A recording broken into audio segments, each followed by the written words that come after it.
3일 저녁에 쉬운 말씀 적용, 우리 로마서의 말씀을 생각해 보는 두 번째 시간입니다.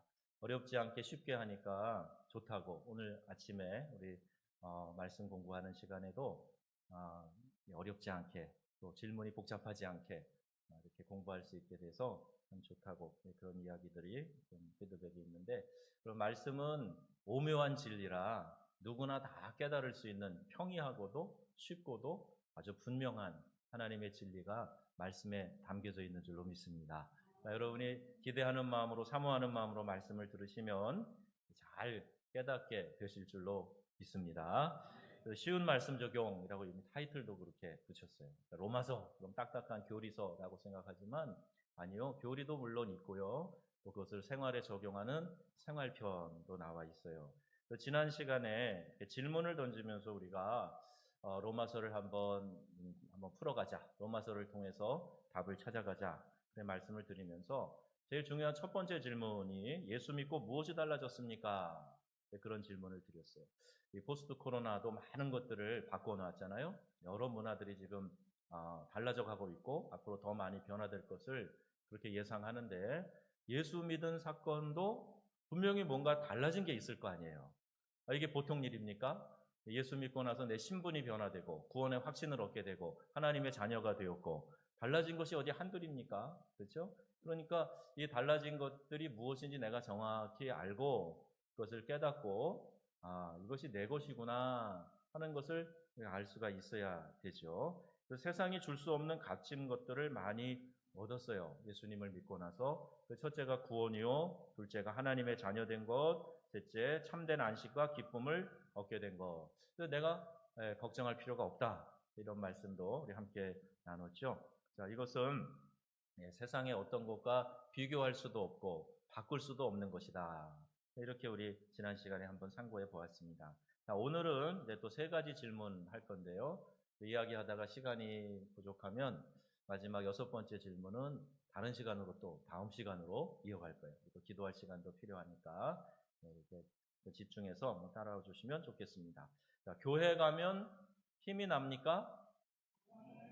이게 질문이에요. 교회 가면 힘이 생긴다. 교회 가거나 예배드리고 돌아오면 막 힘이 생기고 에너지가 충전이 되고 좋다, 그런 분들 계시죠? 여러분 다 그러셔야 되겠죠. 교회 가면 힘이 납니까? 아멘. 그런 분들 계세요. 아이고 목사님, 저는 세상에서 이 세상살이도 찌들어 힘든데 왜 그 설교에 이렇게 위로해 주는 설교 말씀은 많이 안 하시고 이것저것 하시고 때로는 책망하는 것 같은 이야기도 하시고 그럽니까? 위로하는 말씀을 좀 매 설교에 해주면 안 됩니까? 혹시 그런 분이 계실지 몰라요. 아니, 이 교회에 나오는 것 자체가 이게 매우 큰 위로인데, 아직 성도 간의 교제에서 오는 이 큰 격려와 위로, 이것을 경험하지 못하셨나요? 자, 이렇게 반문을 하고 싶어요. 여러분이 교회에 와서 말씀을 통해서 위로를 받는 것 물론 있죠. 또 큰 부분을 차지하지요. 근데 그게 다가 아니란 말이에요. 교회에 와서 성도 간의 교제를 나누고 또 이렇게 함께 찬양하고 기도하고 하는 영적인 코이노니아를 통해서 우리의 심령이 위로함을 받고 새 힘을 얻고 충전이 된다 하는 겁니다.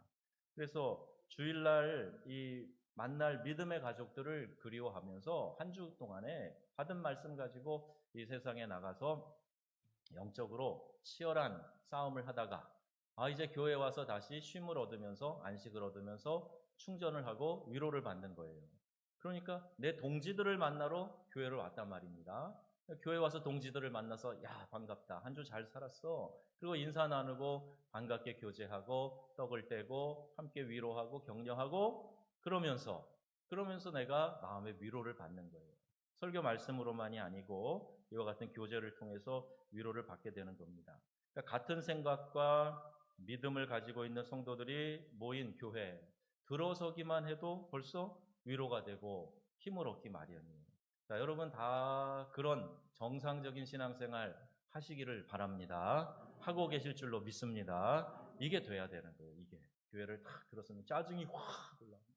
누구를 만나면 벌써 그냥 인상에 짜증이 벌써 올라오고 막 이렇게 되면 안 되고, 그런 분들 한 분도 안 계시죠? 그런 분들은 저기 계실 때 우리 교회는 안 계시고 우리 교회는 예배 오실 때마다 은혜 받고 위로받고 힘을 얻으려고 예배 오시고 또 그런 일들이 우리 성도들의 교제 가운데 또 말씀 가운데 반드시 나타나게 될 줄로 믿습니다. 8절 말씀에는 바울이 하나님께 감사드린다 그랬어요. 그 감사하는 이유를 보니까 로마 교인들의 믿음이 온 세상에 퍼졌기 때문이다. 이렇게 기록하고 있어요. 심각한 박해 속에서도 신앙을 잃어버리지 않고 굳건하게 서 있는 그들을 생각할 때 바울의 마음이 뜨거워진 거예요. 바울이 빌립보 교인들을 향해서도 이런 말을 했어요. 너희의 그 사랑의 수고와 헌신, 그 믿음의 그 순도 높은 그 헌신과 충성, 그것 위에 내가 나를 관제로 부어질지라도, 피를 부어서 드리는 제사, 그렇게 나를 피처럼 쏟아 부어질지라도 내가 기뻐하노라. 이렇게 얘기했어요. 그러니까 바울은요, 이런 표현이 굉장히 적극적이에요. 그런데 로마 교인들을 향해서 아직 한 번도 만나보지 못한 로마 교인들을 향해서 지금 그 고백을 하고 있는 거예요. 당신들의 믿음이 온 세상에 퍼졌기 때문에 내가 감사하고 감사한다. 하나님께 감사드린다. 그랬어요. 박해 속에서도 믿음을 굳건히 지키고 있으니 참 감사할 따름이다. 이 이야기죠. 바울이 마음이 뜨거워졌다는 거예요. 복음 때문에 많은 고난을 받은 바울은 로마에 있는 성도들이 신앙생활을 잘 하고 있다는 그 말 자체가 기쁨이요 감사였던 겁니다. 내가 해산의 수고를 통해서 난 로마 교회가 아니에요. 그럼에도 불구하고 이들이 나름대로 열심히 믿음 생활해서 그 신앙이 좋은 소문으로 많이 퍼져 있다. 이거 자체를 바울이 감사하고 기뻐한다는 얘기는 보지는 못했지만 영적인 교제를 지금 서로 나누고 있다는 얘기예요. 목회자로서 여러분이 믿음 생활 잘 하고 있다는 이야기를 듣거나 보게 되면 마음이 기뻐요. 또 여러분 목장에 새 가족이 들어왔는데 믿음이 쑥쑥 자라고 함께 막 봉사에 수고를 하고 헌신하고 그런 모습을 보면 여러분 목자된 분들이나 교회 오래되신 분들이 그분들 볼 때 얼마나 마음이 즐겁고 기뻐요. 그런 겁니다. 그런 원리가 지금 여기 나와 있는 거예요. 이렇게 서로 보지 못했지만 영적 교감을 느끼면서 서로 위로하고 격려하고 있다. 하나님을 잘 섬기는 바울에게는 이렇게 형제에 대한 깊은 사랑이 있었어요. 이것이 성도 간의 사랑입니다. 자, 한번 예를 들어 볼게요. 우리가 이제 일제치하에 있을 때 그 강점기에 독립투사들이 저 만주벌판을 중심으로 해서 여러 부대가 생기면서 독립운동하지 않았습니까? 그들이 출신도 다르고 또 배경도 다르고 뭐 학벌도 다르고 또 지방, 고향도 다 다를 거예요. 그런데 나라의 독립을 위해서 지금 이 낯선 땅에서 함께 싸우고 있다 하는 이 사실 하나만으로도 그들 안에는 뭐예요? 동질감이 형성되는, 동지의식이 생기는 거예요. 그러니까 서로 만났을 때 이렇게 까탈스럽게 따지고 뭐 이렇게 하지 않고 그냥 서로 얼싸안고 동지 만났다고 그렇게 이야기하고 서로 격려하지 않겠습니까? 전쟁터에서 이런 일들이 있죠. 성격과 기질이 다르고 평소 친한 사이가 아니어도 우리 같은 부대, 아군이다. 그러면은 이제 일단 전투가 벌어진 그 상황에서 더할 나위 없는 소중한 전우가 되는 거예요. 동지며 전우며 함께 피를 흘리고 함께 싸울 내 동지, 나의 편 이렇게 되는 거예요. 자, 이게 이야기를 왜 하고 있냐 하면요. 오늘 우리의 성도들의 모습이 이런 모습이 돼야 된다 하는 겁니다. 자, 무슨 이야기를 하려고 하는 거냐? 영적 전투에 임해서 우리가 이 세상에 살아가는 거예요. 우리가 살아가는 이 세상은 말씀을 붙잡고 하나님의 자녀로서 이 세상에서 우리에게 다가오는 많은 죄악의 유혹들, 원수 마귀가 우리를 넘어뜨리려고 하는 이 유혹, 시험들, 이것들과 맞서 싸우면서 이 세상의 죄악된 문화와 맞서 싸우면서 그리고 우리가 영적 싸움을 해가는 거란 말이에요. 그러니까 이 싸움을 같이 하는 동지가 누구냐? 우리 정은 명석교회 성도들인 줄로 믿습니다. 그러니까 여러분들이 함께 이 동지의식을 가지고 세상에서 잘 싸우도록 격려하고 주일날 모여서 서로 간에 사기를 북돋아주고 그리고 필요한 것들을 보급해주고 영적인 에너지를 채워주고 그리고 여러분들이 밖에 나가서 치열하게 영적 전투를 하면서 하나님이 주신 사명을 이루어가면서 그리고 이제 지치고 힘들어질 때쯤 되면 다시 오는 거예요. 다시 와서 교회 와서 다시 찬양하고 기도하고 말씀 듣고 교제하고 그러면서 또 위로받고 힘을 얻고 세상 가운데 나가 이런 영적 싸움을 하고 있는 사람들은 교회 지체들을 향해서 이 동지의식을 갖게 되는 겁니다. 그래서 어떤 사역에 우리가 함께 하게 될 때, 특별히 전도를 하다 보면요, 배척을 받게 될 때가 있어요. 때로는 무시당할 때가 있고, 조롱당할 때도 있어요. 네, 그런데 그런 상황을 경험해 보면 이때 교회 안에 있는 사람이 얼마나 소중한가. 야, 예수 믿는 게 이렇게 어려운데 저분 예수 믿고 우리 교회에 나와 있으니 얼마나 감사한가. 이런 마음이 든단 말입니다. 한 분 한 분이 귀하게 느껴지는 거예요. 우리에게 진정 필요한 것은 단순한 친목이 아니에요. 교회에 와서 이렇게 끼리끼리 좀 마음에 맞고 말이 맞는 사람들끼리 친목 행사하려고 교회 오는 게 아닙니다. 초대교회가 가졌던 복음 안에서의 전후회, 이 동지의식, 이것을 가지고 함께 친밀감을 누리고, 그래서 얻게 된 에너지를 갖고 뭐 해요? 영적 전투에 우리가 임하는 거예요.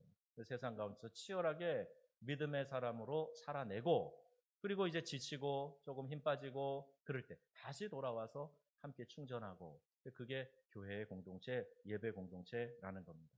여러분, 예배를 통해서 여러분의 영적 에너지가 충만케 되시기를 바랍니다. 벌써 좀 더워졌어요. 창문을 좀 열으셔도 될 것 같아요. 조금 온도가 많이 올라간 것 같아요. 자, 터키에 가면요, 초대교회 교인들이 로마 군인들의 이 핍박을 피해서 숨어 들어갔던 이런 카타콤 같은 그 지하 동굴이 있는데, 무려 20층, 지하 20층까지 내려가는 굴이 있다는 거예요. 그들은 평생 그 땅 속에서, 지하 공동묘지에서 살았어요.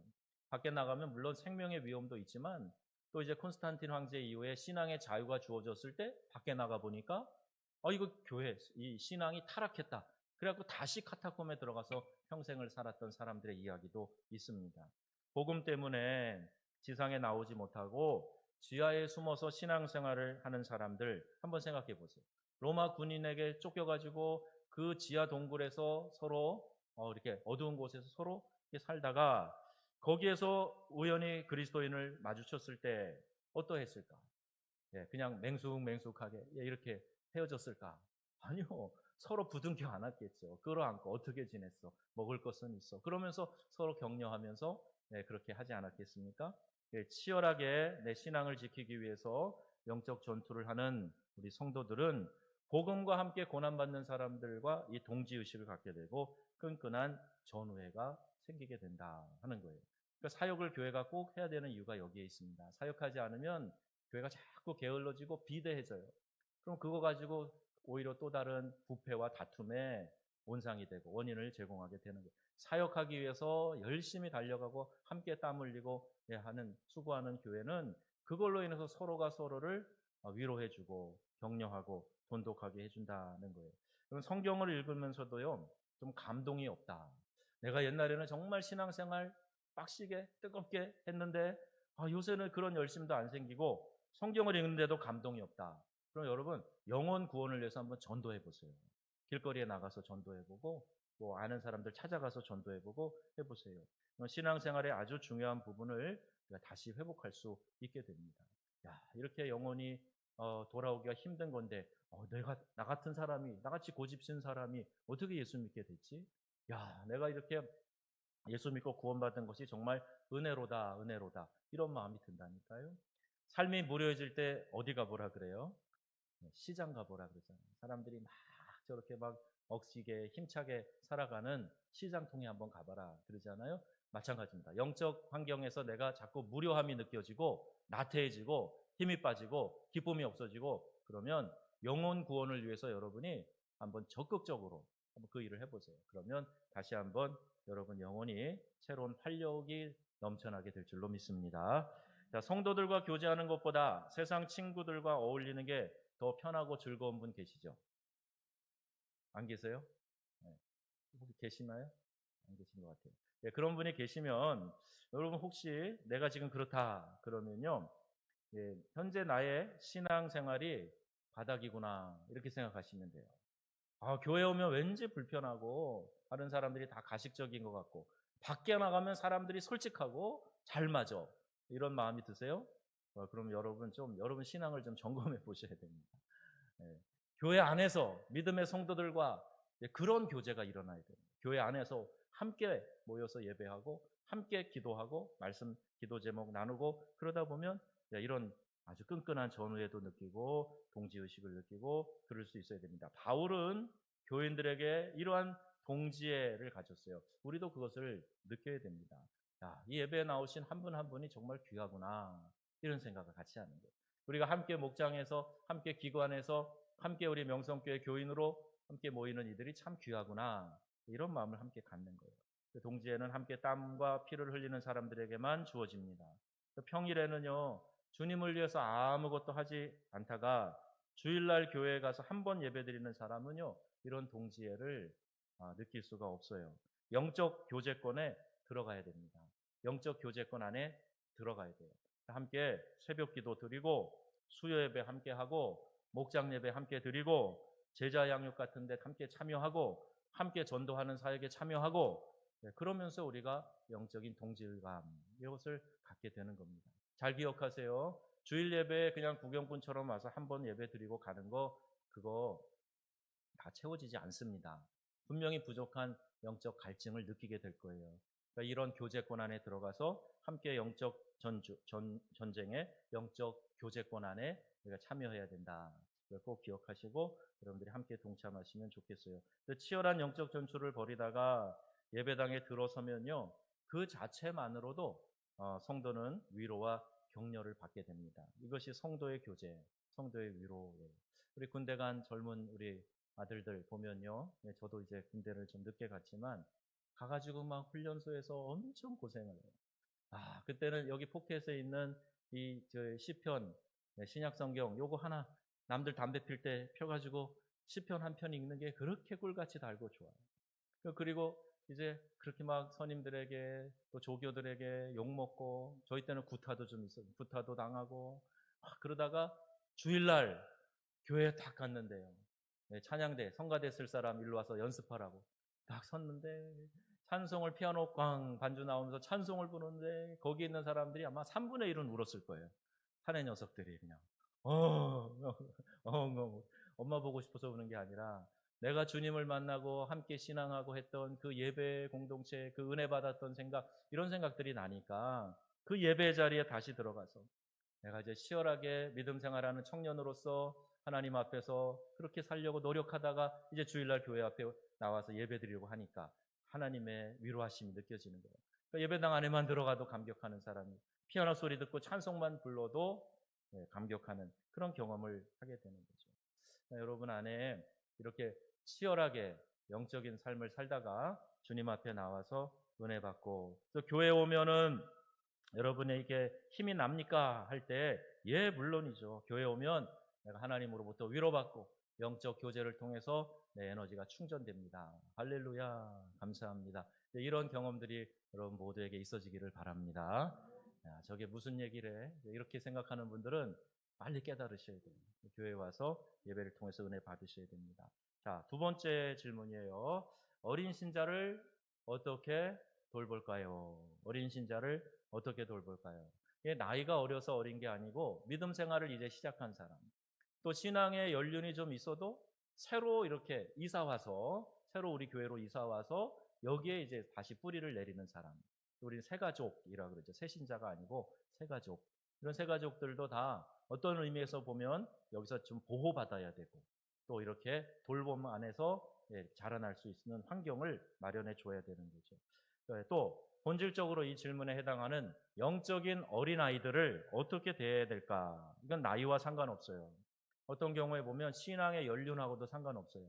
잘 훈련되고 성숙되지 않으면 교회에 오래 있어도 영적 어린아이의 모습을 그대로 갖고 있는 사람들이 여전히 많이 있습니다. 바울은 이런 어린 자를 돕기 위해서 두 가지를 얘기해요. 기도와 만남이에요. 기도와 만남. 첫째, 그들을 위해서 기도한다 그랬습니다. 9절 말씀이에요. 너희가 이렇게 신앙생활을 잘해주니 감사하다라고 말하는 바울의 입에서 자연스럽게 그 로마 교회 성도들을 향한 기도가 흘러나오죠. 주님, 박해 속에서도 그들이 신앙을 포기하지 않게 해주셔서 감사합니다. 혹 고난당하면서 신앙이 어린 자들이 하나님이 살아계시는가 의심할 줄 모르니 주여 도와주시옵소서. 그들이 자신의 욕심을 버리고 박해 속에서도 신앙생활에 매진할 수 있게 해주시고 남을 위해 살게 하시며 목숨도 포기할 수 있는 신앙을 갖게 해 주십시오. 이렇게 기도했을 거예요. 이 기도문은 성경에 나오지 않습니다. 제가 생각해 보니까 이렇게 기도했을 거예요. 근데 이 기도 가운데 분명히 바울이 하지 않았던, 담지 않았던 내용은 뭐냐 하면 저들이 잘 먹고 잘 살게 하여 주십시오. 이런 기도는 하지 않았어요. 그 박해 상황에서 잘 먹고 잘 사는 게 그들의 신앙의 목표가 아니었던 거죠. 그들의 영혼이 구원받고 하나님의 나라가 이 땅에 임하도록 그리스도의 군사되어 이 땅을 살아가는 것. 그러려니 영적인 동지들이 필요했고 도움이 필요했고 의지가 필요했던 거예요. 그런 일들을 위해서 꺾이지 않고 믿음 생활 잘 할 수 있도록 주여 이 어린 신자들을 보호하여 주십시오. 이렇게 기도하고 있는 겁니다. 제가 월요일 날 고산자 대동여지도라고 하는 영화를 봤어요. 네, 이렇게 집에서 제 조그만 요걸로 넷플릭스라는 것을 통해서 봤어요. 근데 저는 얼마나 은혜를 받았는지 몰라요. 거기 나오는 그 주인공 이름이 뭐죠? 차승원, 네, 차승원 키 큰 남자 있잖아요. 그 남자가 주인공으로 나오는데 처음에는 인물 배정을 잘못했다 싶더라고요. 집념의 사나이하고는 좀 잘 안 어울리는 꺽다리에다가 싱겁고 막 그래서 그랬는데 아니더라고요. 그 지도 그리는 그 일에 있어서만큼은 그냥 그 어떤 것도 타협하지 않는 아주 집념의 사나이. 그걸 보면서 제가 사명이 이런 거구나. 예, 막 그렇게 이익을 가지고 협상을 해와도 때로는 막 폭력으로 무력으로 권한 행사를 해와도 거기에 굴하지 않고 끝까지 자기 일을 하려고 하는. 참 멋있었어요. 또 하나 그 영화와 이렇게 오버랩이 되면서 등장하는 그 장면들이 있어요. 나중에는 물론 자기 딸도 천주교 믿는다고 잡혀가서 그렇게 연결되긴 했지만 처음에 왜 이렇게 생뚱맞게 천주교도들을 박해하는 내용이 나오나 대원군 시대라 그런가 보다. 병인 박해에 대한 얘기인가 보다. 그러면서 봤는데 두 번째 잡혀가는 장면 보니까 가슴이 짠하더라고요. 첫 번째에도 참수당하면서 누군가 주기도문을 시작하니까 다 같이 따라서 하는 거예요. 그 다음에는 이제 누가 노래를 시작하니까 찬양을 다 같이 하는 거예요. 그 프랑스 신부님도 같이 잡혀가고 거기서 참수당해 죽고 하는 모습을 보면서 이게 신앙이지. 그리스도를 위해서 내가 내 영혼을 그분께 드리고 나의 주인으로 인정하고 천국 백성으로 살아가면서 그래 맞아. 생명도 내걸고 하는 것이 신앙이지. 이렇게 오늘 우리들이 너무 많이 나약해져 있고 나태해져 있구나. 그런 생각하면서 제가 도전을 많이 받았어요. 영화를 보면서 개인이 은혜를 받았던 시간인 것 같은데 여러분 우리의 신앙을 좀 새롭게 해서 다시 한번 이 코로나19 이후에 우리가 다시 한번 좀 점검해보고 우리가 하나님 앞에서 생명 다해서 그러나 이 박해 속에서도 신앙에 매진할 수 있게 해달라는 이 바울의 간절한 마음처럼 오늘 우리가 그런 마음을 가지고 주님께 다 나아갈 수 있는 믿음의 백성들 되기를 바랍니다.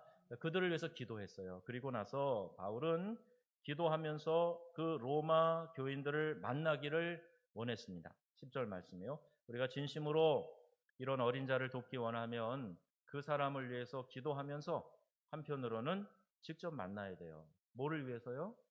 내 편 만들기 위해서요? 아니요. 그 사람을 만나서 그 믿음을 잘 도와주려고 잘 성장하도록 그래 만나야 되는 거예요. 격려해 줘야 되는 거예요. 우리 교회 와서 적응하시는데 어려운 거는 없습니까?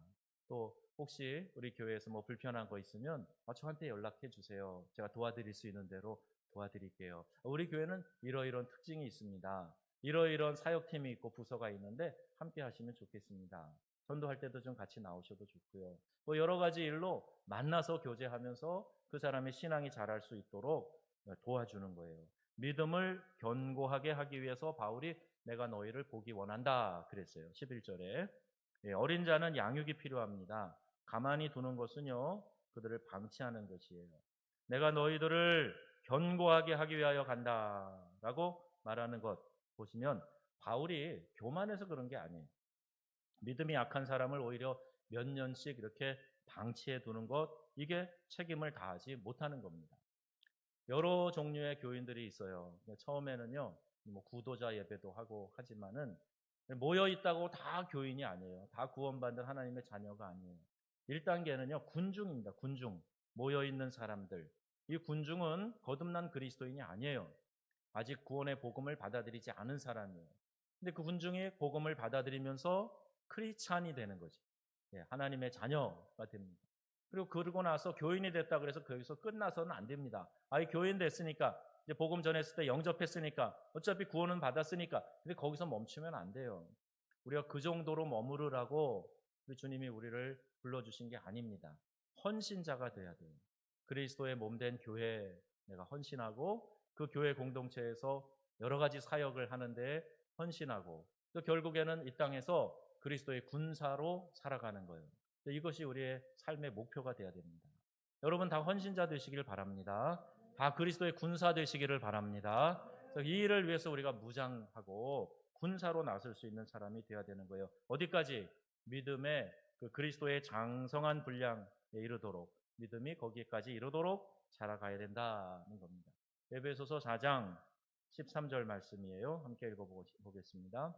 우리가 다 아들을 믿는 것과 아는 일에 하나가 되어 온전한 사람을 이루어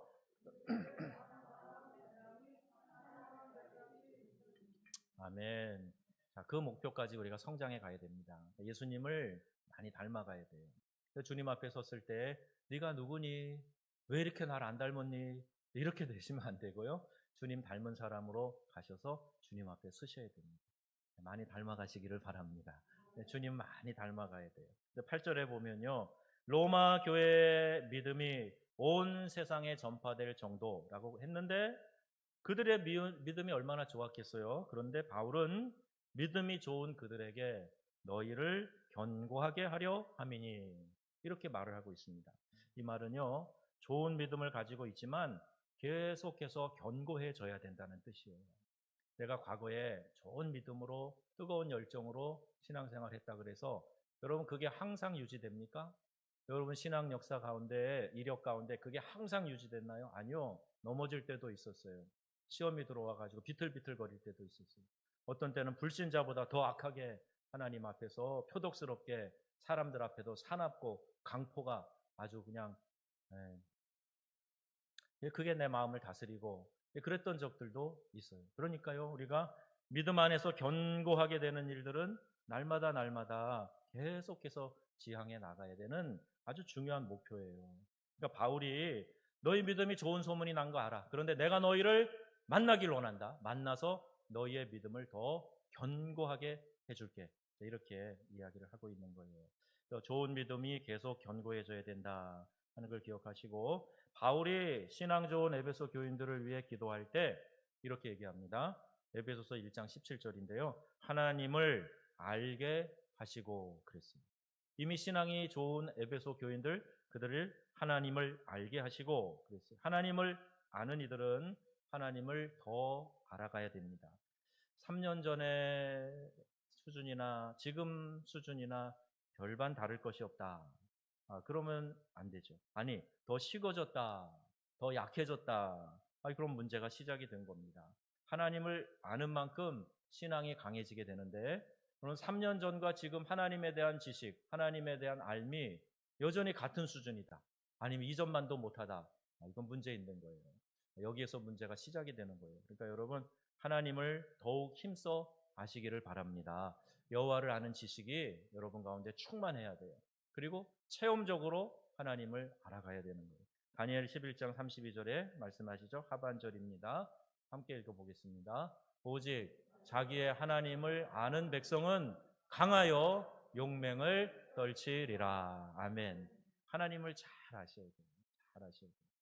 요새는요, 무슨 책 제목에 남편 사용 매뉴얼 뭐 이런 제목의 책이 있어요. 그러니까 남편을 좀 잘 알면 남편으로 하여금 내가 많은 유익을 얻을 수 있으니 그 남편 심리를 좀 잘 알아라. 막 그런 뜻에서 책이 나온 것 같아요.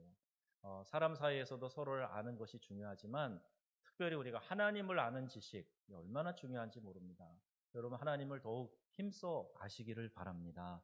하나님이 어떤 분이신지 그럼 하나님 경험적으로 제가 알게 해주세요. 또 성경을 펴가지고 이 말씀을 꾸준히 읽어가면서 하나님, 이 성경의 원저자이신 성령께서 하나님이 어떤 분이신지 저에게 오늘 알게 해 주세요. 그리고 말씀 묵상하는 거예요. 그럼 우리 큐티 배우셨잖아요. 큐티 할 때 그 본문에 나와 있는 하나님, 그 본문에서 우리가 찾을 수 있는 하나님, 어떤 하나님입니까? 거기 이렇게 찾아 적게 되어 있어요. 다 해보셨죠? 네, 그 본문을 뚫어지게 읽고 바라보고 하다 보면 하나님은 이런 분이시구나 하고 그 본문에서 찾아진단 말이에요. 그게 우리 말씀 묵상하는 중요한 방법이죠. 신앙의 어린 자들, 교회에 들어온 새가족들이 계속 견고해지도록 그들을 잘 도와줘야 됩니다. 오래된 분들은 확실히 기득권이 더 많이 있어요. 서로 친숙하고 서로 이제 다 알 거 알고 그러니까 그분들이 신앙생활하고 자기 자리매김하는 데는 훨씬 수월합니다. 그런데 새로 교회 오신 분들은 그렇지 않아요. 아예 예수를 처음 믿고 교회 오신 분들은 정말 여기가 뭐 이상한 나라예요. 이상한 나라. 그러니까 이 이상한 나라에 들어온 새 가족을 우리가 잘 따뜻하게 대해줘야 되잖아요. 우리 교회는 그런 분 안 계세요. 그런데 어떤 교회는요, 누가 와서 자기 자리에 앉으려고 그러니까 싹 눈치를 줍니다. 째려봐가지고 여기 내 자리라고, 여기 저기 가서 앉으라고 아주 그냥 눈빛으로 다 말해버리고 턱으로 말해버리고 그래갖고 마음이 너무 아팠다고, 시험 들었다고. 우리 교회는 안 계세요. 혹이라도 그런 마음이 드시면 아니요, 새가족이 와서 우리 교회에 적응하는 그런 과정에서는 그분들이 자유로울 수 있도록 우선권을 줘야 됩니다. 당신들이 먼저 하세요. 네, 당신들이 먼저 하세요.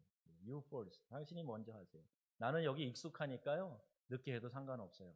당신이 먼저 가서 식사도 하시고요, 편한 자리에 먼저 찾아가서 앉으시고요, 상관없어요. 그냥 가방 하나 탁 놔두고 성경책 하나 탁 놔두고, 여기 빨간색 성경책 지금 한 2주째 있어갖고 제가 절로 치워놨는데 자리 잡으려고 그런 거 아니죠? 탁 놔두고 그러면 안 돼요. 그러니까 좀 무엇이든지 편하게 그들이 먼저 할 수 있도록 양보하고, 나는 괜찮으니까 저 사람들이 더 교회에 잘 적응할 수 있도록 목회자에게도 그렇게 배려해주고, 또 교회 리더들이 그렇게 챙겨주고 하는 일들이 필요해요. 우리 장로님들이 또 연세 지긋하신 어른들이 새로 나온 사람들, 젊은이들 보면 먼저 가서 아는 체하고 인사하고 그러라고 말씀드렸죠. 네. 내가 우리 교회 20년인데 저 사람 누구야? 왜 너한테 와서 인사 안 해? 이런 교회는 나쁜 교회예요.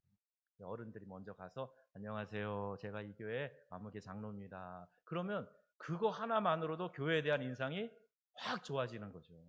교회 장로님이래.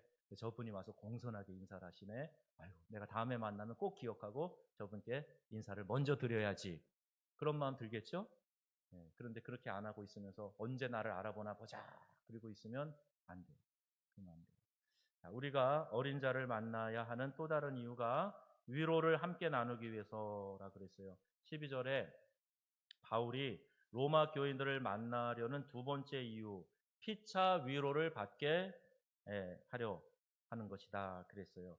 여러분, 바울은 대사도였습니다. 그런 바울도 어린 사람의 위로를 받기 위해서, 서로 격려하기 위해서 내가 당신들을 만나보기를 원합니다, 이렇게 이야기를 하는 거예요.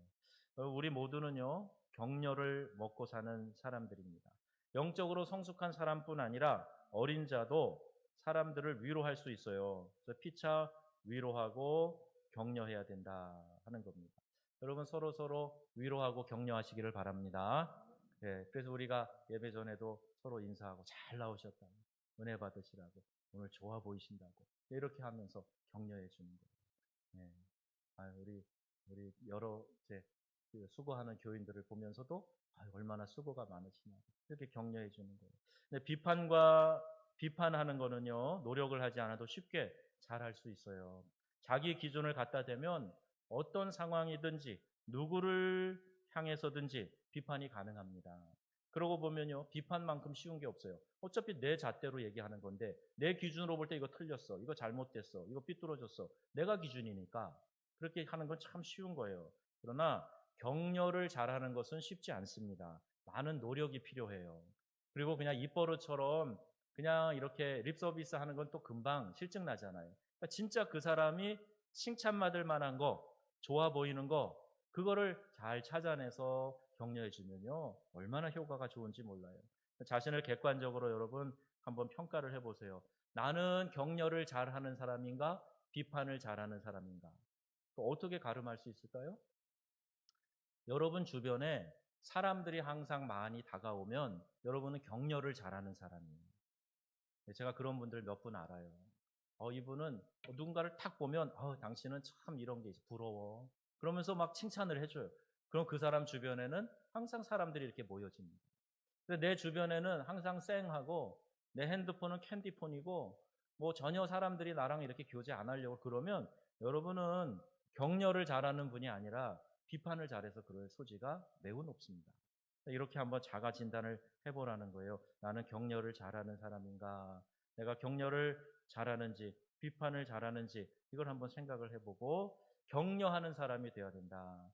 다른 사람들의 장점을 보는 연습을 많이 해서 다른 사람을 격려하고 세워주는 사람들이 되시기를 바랍니다.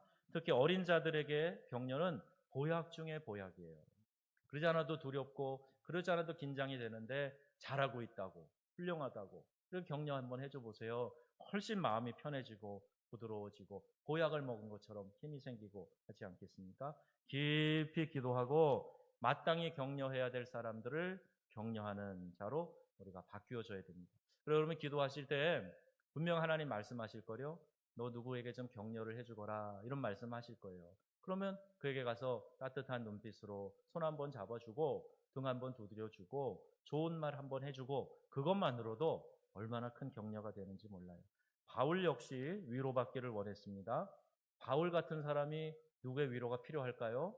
많은 사람을 자기가 세워주는 데는 그래 맞아 바울이니까 그래야 되겠지. 그런데 바울도 위로가 필요했다면 우리 중에 위로가 필요 없을 만큼 뛰어난 영적 지도자가 과연 있겠는가? 그래서 여기 그 위로가 필요하다 하는 이 말을요, 여러분 한번 기도라고 바꿔보세요. 예, 바울도 기도가 필요했다면 우리 중에 기도가 필요 없을 만큼 뛰어난 영적 지도자가 있겠는가? 한번 생각해 보세요.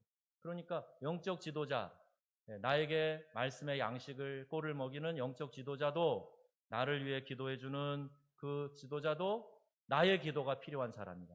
나의 기도가 필요한 사람. 그래서 이걸 기억하시고 우리가 기도하는 사람이 되어야 됩니다. 바울이 골로새 교회 교인들에게는 이렇게 부탁을 했어요. 골로새서 4장 3절입니다. 다 같이 읽습니다. 또한 우리를 위하여 그리스도의 비밀을 말하게 하시기를 구하라. 내가 이 일 때문에 매임을 당하였노라. 아멘. 오늘 점심에 우리 남자 집사님들 몇 분하고 밥 사주면서 식사를 했는데 보통은 제가 기도를 하거든요. 그런데 이제 얼마 전에 한번 신방 가서 기도도 했겠다. 요번에 오늘 설교도 이런 말씀이 있겠다. 기도를 시켜봤어요. 처음에 기도를 안 할 줄 알았어요. 되게 이렇게 부끄러워하는 성품이기도 하고 안 할 줄 알았어요. 근데 그리고 기도하더라고요. 그런데 기도가 은혜가 되는 거예요. 그래서 야 목회자도 교인들이 기도해 주니까 참 좋네. 그 생각을 하고 왔어요. 그러니까 여러분도 내가 어떤 직분이든지 서로 기도하면서 서로 위로하면서 서로 격려하면서 그렇게 사랑의 교제를 나누시기를 바랍니다. 여러분도 다 격려를 먹고 사는 사람이에요. 성도들이 목회자를 위해 기도도 격려도 하지 않는다면 목회 사역을 제대로 감당해낼 사람은 아마 거의 없을 겁니다. 그러니까 서로 이렇게 기도하고 격려하는 게 돼야 되죠. 할 수 있는 만큼 주위 사람들을 격려해야 돼요. 철들고 나서 우리 엄마 아빠는 그렇게 해도 되는 줄 알았어요. 뭐 그런 고백하는 거 있잖아요. 엄마 아빠는 그런 줄 알았어요. 늘 찬밥을 좋아하시는 줄 알았어요. 밥을 원래 조금 드시는 줄 알았어요. 알고 보니까 엄마 아빠가 자녀들 배려하느라고 그랬던 거예요. 철든 사람들은 아는 거죠. 그러니까 우리 아무개는 우리 누구는 이런 게 없어도 될 줄 알았어요. 아니요. 우리 모두가 다 격려가 필요하고 위로가 필요하고 사랑이 필요한 존재들입니다. 이제 마지막 질문이 신앙생활 열심히 하는데 왜 이렇게 일이 안 풀립니까? 요건데 시간이 되었어요. 다음 시간으로 넘기고 오늘 여기서 마무리를 해야 되겠네요. 두 가지 우리의 실제적인 삶에서 많이 생기는 질문. 교회 가면 힘이 납니까? 거기에 대해서 여러분 영적 전쟁을 하면서 은혜 사모하다가 교회로 가고 성도의 교제를 누려보세요. 그러면 힘이 나실 줄로 믿습니다. 자, 그렇게 다 하고 계실 걸로 믿고, 질문 또 하나. 어린 신자를 어떻게 돌봐야 될까요? 어떻게 하면 좋을까요?